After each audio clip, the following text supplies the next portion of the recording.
The high demand for electric cars and data centers is driving up copper prices and enticing thieves. 5 on your side's Laura Barcheski is looking into a growing crime trend and a new Missouri law, which starting next month will hit those copper crooks with stricter penalties. Mike and Kelly, copper wire theft is happening at an alarming rate across the country, and Missouri is ranked third worst when it comes to copper wire theft, according to AT&T.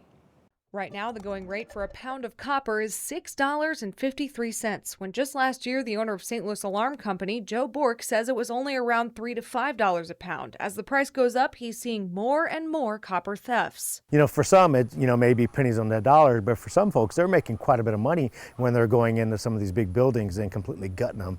I mean, they're doing everything from taking the wires and hooking them up with trucks and pulling them out of the ground for some of these buildings. Copper is used for a lot of things like data centers, electric vehicles, wind turbines, critical infrastructure for utility companies like AT&T, and your average air conditioner. We had a unit just recently in St. Louis. They actually went into the basement while the tenants were actually sleeping on the first floor and gutted out all the copper tubing for the AC units while they were upstairs.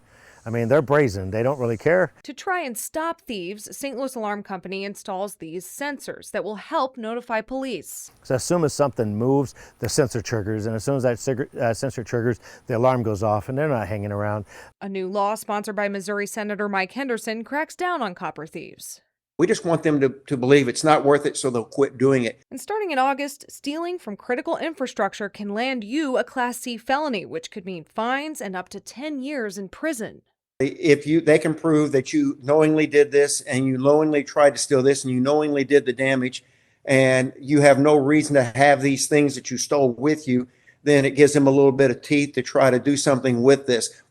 AT&T currently has a copper theft hotline and will reward people with up to $20,000 for tips that lead to the arrest and conviction of people involved in copper wire theft in Missouri. The new law goes into effect August 28th.